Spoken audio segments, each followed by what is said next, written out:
Hello, everyone. Welcome back to the Aging in Place Directory podcast, episode number 2. Today, we're going to talk about aging in place. The importance of it, what it means, and how it can benefit really everyone. You don't have to be growing older to benefit from aging in place. All right, before we get started, my name is Esther Kane. I'm a retired occupational therapist, a certified aging in place specialist, and a certified dementia care specialist. And I am doing this podcast for aginginplacedirectory.com. So feel free definitely to go visit that website and check out the articles that we have on there all about this topic, as well as if you're looking for someone who needs to, if you're looking for an assessment or contractor or designer or anyone that can help you with the process of aging in place, that is the purpose of our directory, is to provide you with those listings as well as information on the whole issue. And if you are a provider, a professional in this industry, definitely go take a look at the directory. We have very, very low prices to join, and you get a lot of benefits, webinars, mastermind group, all kinds of things that can help you to grow your business. That's the point of the whole thing, right? We all want to help each other to grow our businesses. There's 10,000 people a day turning 65 in the United States alone, and that will continue until 2030, followed then by the next few generations. So we will be having our silver tsunami until 2050. So let's get together to help and provide this demographic, which I am a member of, to safely stay in their home as long as possible and also comfortably. All right, so aging in place. It's a term that you may have heard before. I just spoke with someone the other day. They'd never heard of it. They didn't know what it meant. But basically, aging in place is the ability to stay in your own home and in your community, obviously, because you're in your own home, safely and independently and comfortably, regardless of age, income, or ability level. Now, the whole idea is the aging in place services. The whole idea is to modify the home to accommodate you as you're aging. You could be aging from 20 to 50. You could be aging from 50 to 100. Obviously you're going to be needing different things in those age ranges. You'll need more light in your home from 50 to 100. You're going to need maybe a one-story home or some product or ability to get up and down stairs if you're 50 to 100, and anything at all in order to make the home safer. Because the reality is, as an occupational therapist, I treated many patients that came to me with an injury, head injury, or orthopedic injury, because they tripped over a rug, fell over a wire, bumped into a wall, crashed into a glass coffee table, all kinds of different things that they happened. And it happened in just a second, just one simple little second, but it completely altered their life, and many, many times forever. So we want to avoid that, because you want to stay as independent as possible in your own home. At least the majority of people do. Majority do not want to leave their house and their community. And I don't blame them. I don't either. But I still want to be safe and comfortable. So the reason that aging in place is so important is not only because it helps you to maintain your independence and your autonomy, of course, but it's also has emotional and psychological benefits. If you're in your familiar environment, in a familiar community, it provides you a sense of comfort and security, and it helps to reduce any stress or anxiety that comes with relocating to a new place. My mom-in-law was 98, I think. I think she was 98, maybe even 99, when she finally decided that, oh yes, maybe I really should be living in some place that they can watch out for me instead of her own independent condo. But by that time, it was a little too late. When she got to the assisted living community, it was a beautiful, wonderful community, but she couldn't really participate in many of the activities simply because she didn't have the energy to do so. She was too tired. She would fall asleep at the games or TV or concerts or whatever it is that they had. And it was very difficult for her to enjoy that time. And I remember her telling me, she goes, I waited too long. She said, there's so many things here I could have done, but I waited too long. So learn that as a lesson. She lived to 102, but those last 2-3 years were basically, bedbound. So, all right. So the emotional and psychological benefits that aging in place can give you is it's amazing, and it's certainly worthwhile. And okay, so the cost effectiveness is another benefit. So aging in place making these modifications can actually end up being more cost effective. You may think, well, I don't want to spend the money on adding a ramp just because I'm having trouble getting up these 10 steps to the front door. I don't want to, I don't need it. I don't need it yet. Yes, but while struggling to get up those steps, you may trip and fall, hit your head, break an arm, break a hip.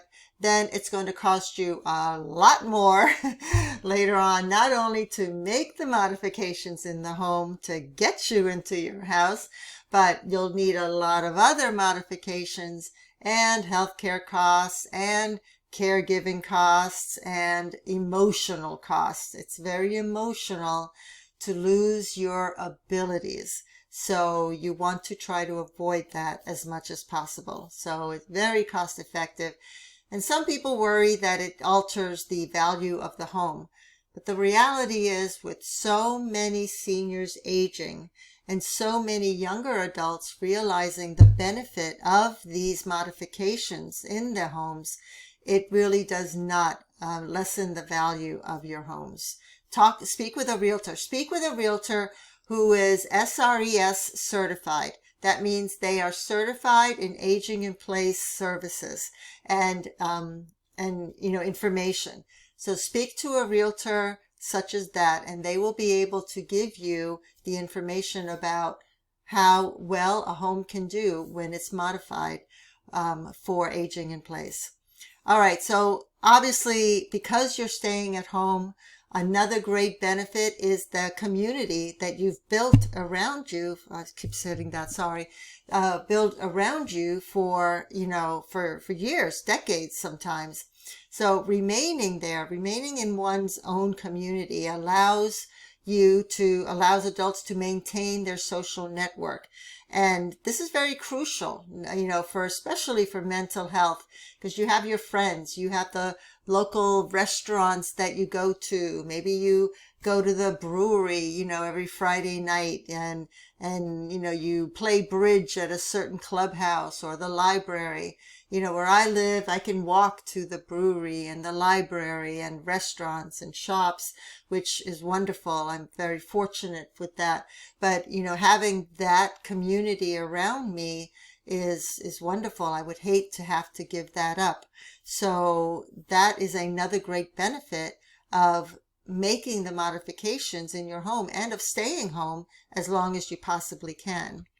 And also, we all know that for many seniors, if you've been through the process of caring for older adults, you know that oftentimes when you move someone from their home to a condo or an apartment in a senior living community, that their health tends to start declining. That happens quite often. It may not have happened to you, but it does happen quite often. And usually within a year or two of that transition, the person has passed away. Why? Because it's very stressful. It's very stressful to make that move and to give up everything that you're familiar with, that you're comfortable with. So you want to try to keep that as long as you possibly can.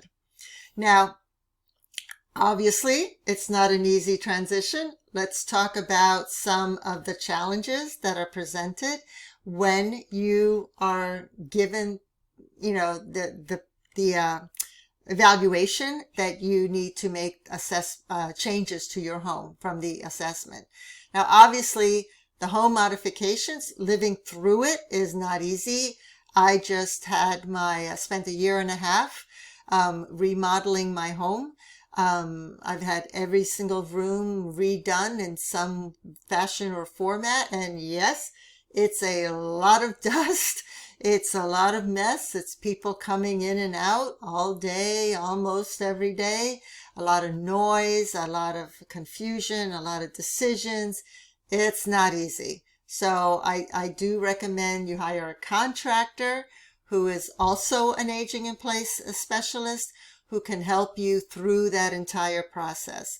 It's much easier that way to have someone take charge and do all that. I hired a contractor. I had them do my office first. That's where I am right now.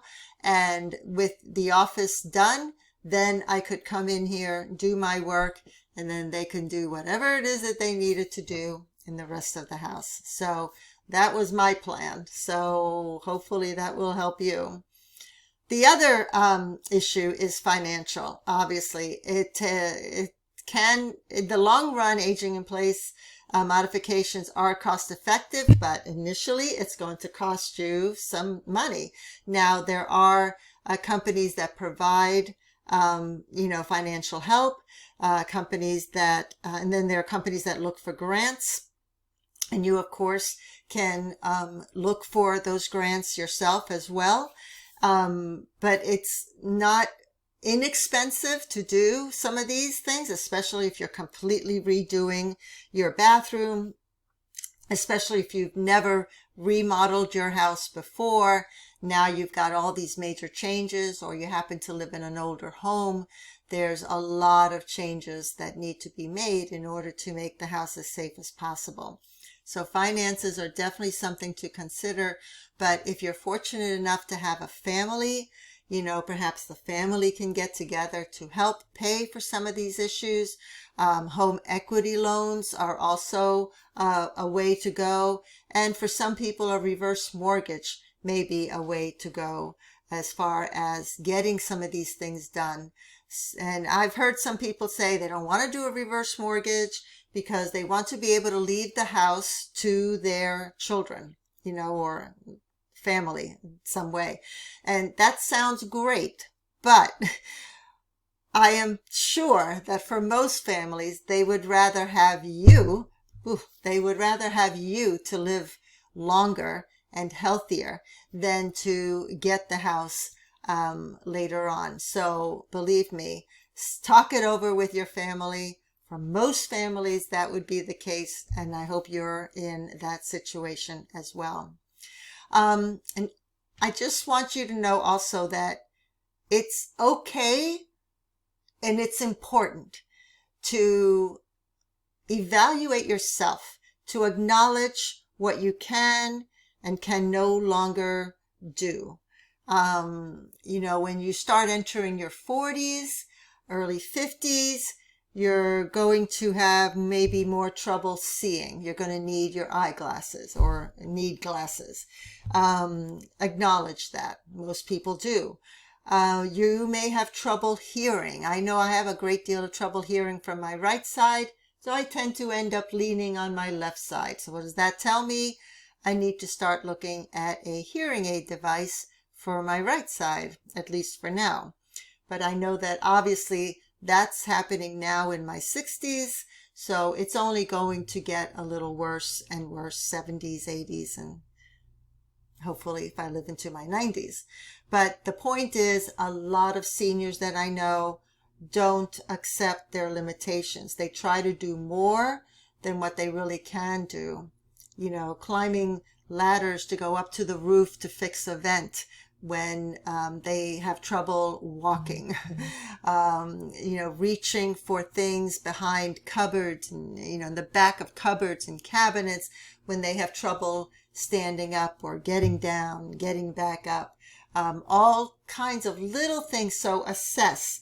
Be honest with yourself about what you can and cannot do so that you can live longer, healthier. That's the whole point of us creating this website, giving out this information, and doing this podcast and YouTube channel, because we understand what the consequences are. Both Janet and I are occupational therapists, and we know what it looks like on the other side, after you've had the accident, after an incident has occurred. So we know that side, and we want you to avoid that as much as possible. All right, so what are some things that you can do before you get an aging in place specialist? Well, you can assess your own home. You can take a look at your current living situation. You can identify any areas that might need some modification. And this could be anything from improving lighting to installing a stair lift or residential elevator or ramp or grab bars, getting rid of thresholds that make it difficult, that make it easy to trip over, but also make it difficult if you're going to be using a walker or cane, whatever. Actually, in the next podcast, I'm going to show you an article that I found. I think it's on the Wall Street Journal. And they showcase, the article was about how boomers are wanting to age in place and stay home in these big homes that they purchased. And I don't blame them. I mean, they're beautiful homes. They raised their families probably in those homes. But the picture that they showed for that particular article was completely wrong.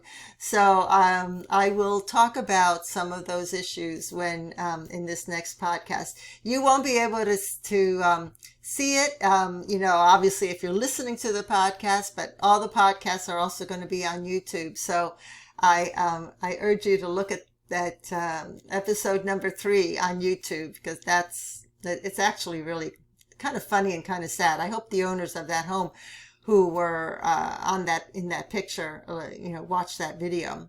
I also think it's important to, another thing that you can do is to think about your future needs and how they might change over time. Now that's difficult to do because nobody anticipates a stroke or a heart attack, or falling off a ladder. Nobody anticipates those kinds of things.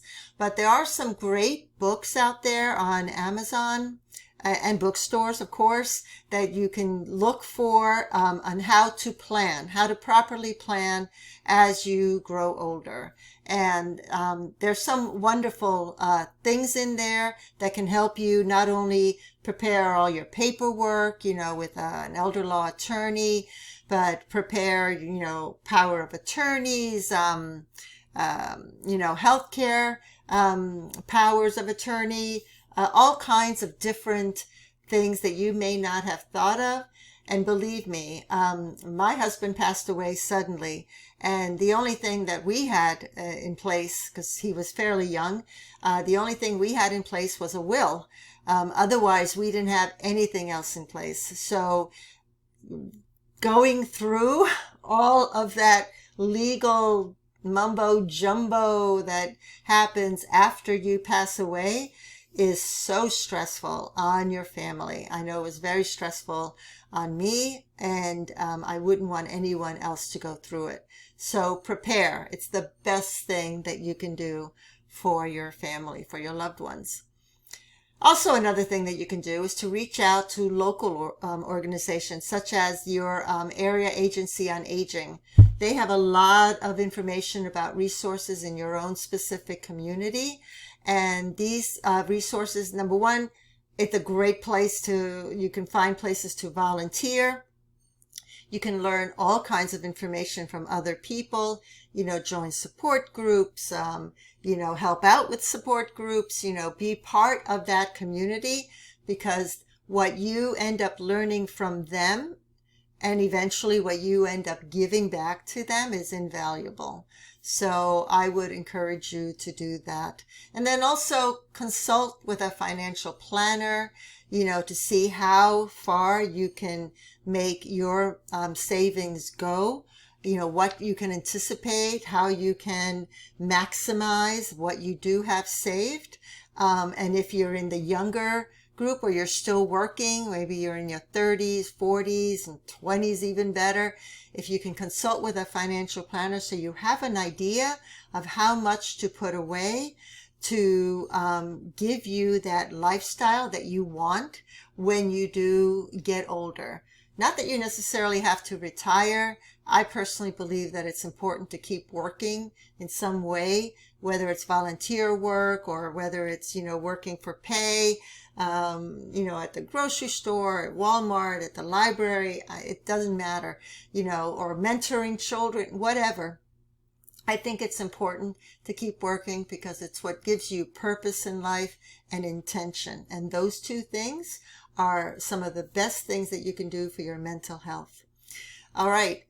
So those are the most important factors that I could think of as far as aging in place. Obviously, if you're watching this on YouTube, give us your comments. Let me know what you think. And since I'm so new to podcasting, I'm not sure if you can leave comments on a podcast. I'm going to have to find out. But if not, then head on over to YouTube to aginginplacedirectory.com and leave your comments there. Let me know what aging in place means to you, how it's affected you and your family. Is there something you wish you knew years ago? Is there anything that you learned from this podcast? Hopefully you did. All right. I want to say thank you again so much for listening to our second episode for Aging in Place. And I look forward to seeing you on the 3rd, 4th, 5th, 6th, and so on. All right. Take care. Have a great day.